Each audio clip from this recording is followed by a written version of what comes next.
Thanks so much for checking out the Real Estate Today podcast. Right now, we're going to discuss when it's okay to overpay. I'm Bob Nelson, real estate investment broker with Pacwest Real Estate Investments. And I'm Marcia Edwards, residential broker with Windermere Real Estate. We've been talking about some of the challenges, the concerns, the mistakes people can make when purchasing a residential investment property, multifamily. And it's a fascinating industry. There's a lot of things to know that you just don't have the experience with until you've done a lot of units, or you work with Bob and then you're in a safe place. Bob, let's talk a little bit about when people are willing to overpay for an investment property in order to avoid capital gains. It seems counterintuitive. It's an investment. Why would you overpay for an investment? Well, there are times when that may in fact make sense. In fact, it makes sense the majority of the time, depending on how much you're having to overpay. Okay, here's the situation. Let's assume that I owe $100,000 in capital gains taxation if I sell this property. I could then simply pay the $100,000 and not have any tax obligation whatsoever from that point forward on the money that came out of that investment. Now,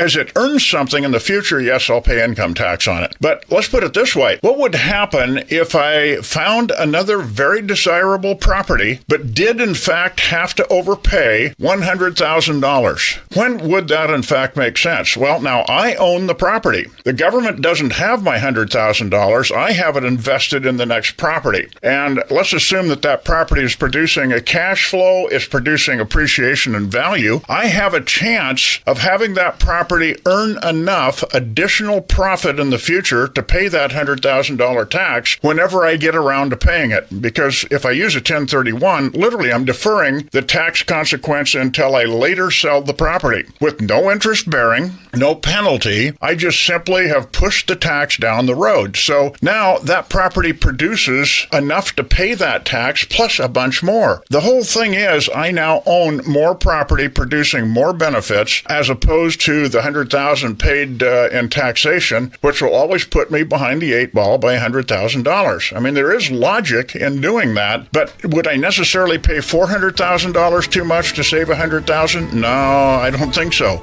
So, I mean, there comes a point where it's got to be rational, it's got to be logical, but you should consider a 1031 every time. You just wind him up and let him go on this topic. He's good at what he does. I'm Marcia Edwards, Windermere Real Estate. And I'm Bob Nelson, real estate investment broker with Pacwest Real Estate Investments.